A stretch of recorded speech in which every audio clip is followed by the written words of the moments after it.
Welcome to British CIA video series. Today is our first lecture. This is part 1, unit 1, and the unit name is Standards and Proficiency.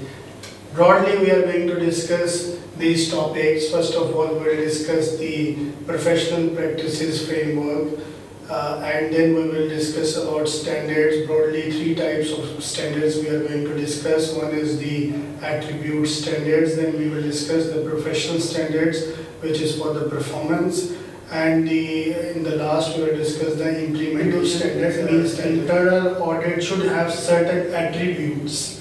This is for that one. Then there are some performance standards that internal audit activity should be performed in this way. So these 2 standards, and then we have another standard that is called implementation standards. These 3 standards are defined in IIA, this International Professional Practices Framework.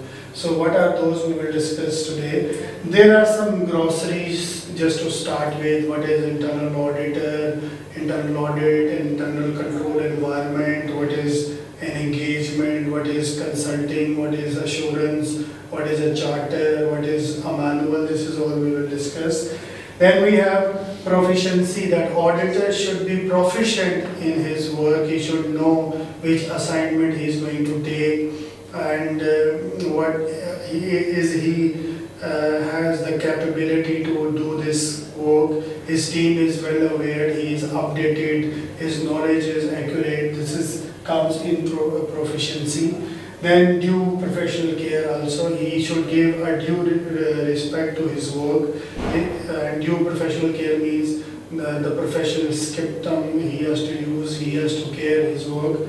And in the last we will discuss that internal auditor should have a continuous professional development. If you qualify as CIA, does not mean this is the end of the education. You have to keep continuing the new standards, new releases by IIA or some audit activities by International Auditing Standard Boards. So you have to keep in line for the updation for that one. International Auditing Standard Board, this is IASB, is charged by IIA with developing of the professional standards. Then we have an ethics committee, which also consider the code of ethics, which we will discuss in study unit 10 in detail. What are the ethics for the internal audit? Then there is a guidance setting procedure by this IPPF. This is they give you a conceptual framework. I mean, they cannot give you a specific Article A or the memorandum of Article of Association, and they give you a broad picture how to build the internal audit activity, and you set the authoritative guidance developed by IIA, International Technical Committee, and following appropriate due processes. Now, what are the due procedures? IIA can suggest 2 things. One is the mandatory, one is strongly recommended. When we talk about mandatory, means this, there is no compromise. This has to be done. But once we suggest something strongly recommended, means this you have to do. There is this you have a choice to. It's strongly recommended that you should use that one. But if there is a chance, you can have a flexibility to play around. Compliance is strongly recommended, and the guidance is endorsed by the IAA through a formal review and approval process. It describes the practices which are the best to implement, effective, and code in terms of code of ethics and standards. What are the categories of the guidance? Is IPPF consists of mandatory guidance and strongly recommended. This is the same as IIA is. Then they have certain other things: position papers, practice advisory, and practice guidance. Position papers are for those which are not from internal auditing backgrounds. These are the guidelines to those who are other than internal auditing practices or professions. But for practice advisory, if you are doing something and every day you find a new thing, new issue, these are issued for the as an advice or as a guideline to you for that. Same thing, practice guides. These same things are also written in chapter 2. Now this is actually, now we are giving a professional environment. Suppose one is a charter. You define how to calculate the, for example, you define the scope of the internal audit activity, but now you need day-to-day maintenance also.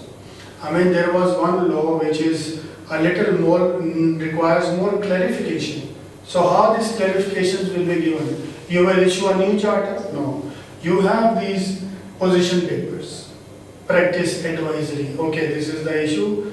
This case come to us and following steps has been taken for this one. So this is for the notice of the full industry that this professional treatment is advised by IIA or IBPF, right?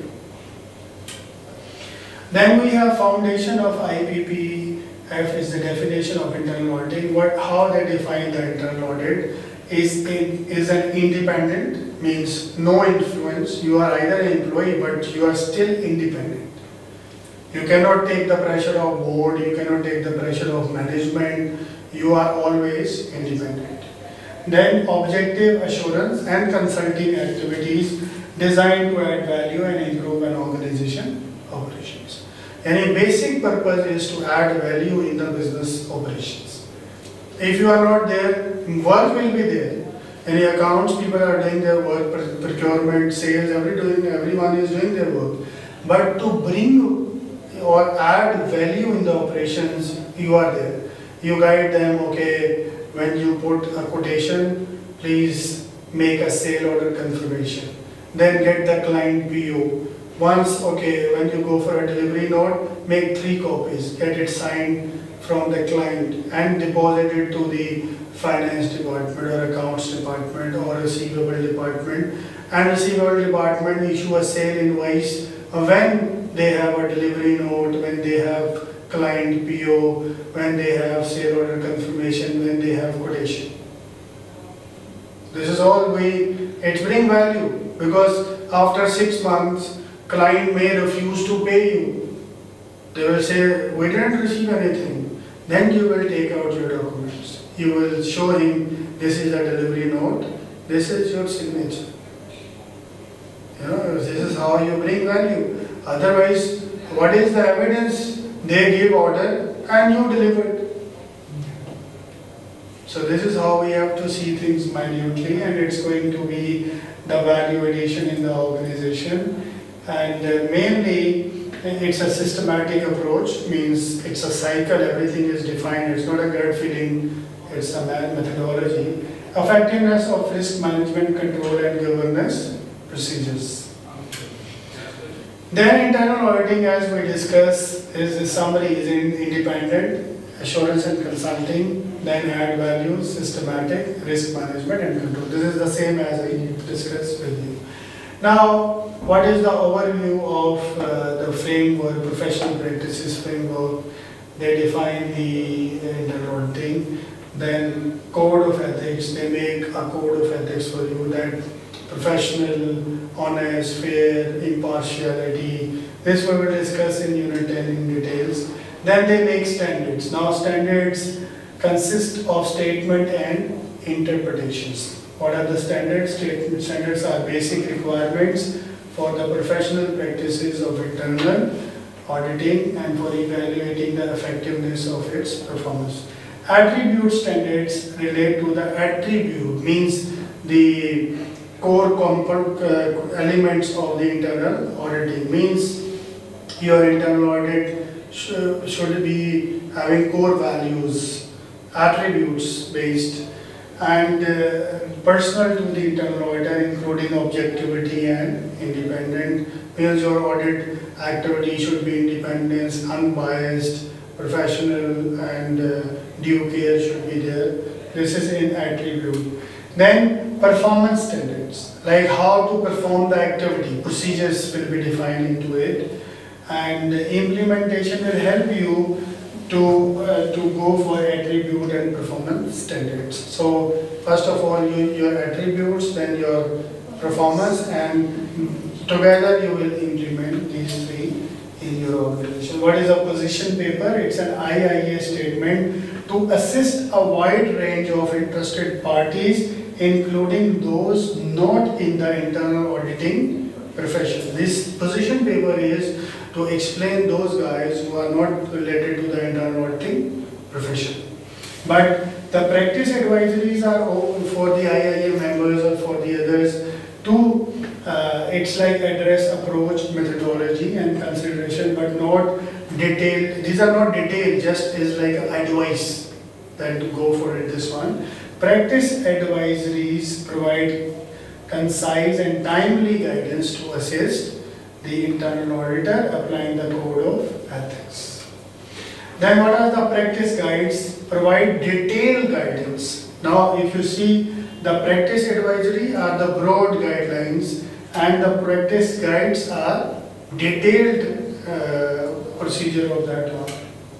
Now these standards apply to all those who provide internal auditing services, and implementation standards are integrated with the attribute standards. They are generally assurance or consulting.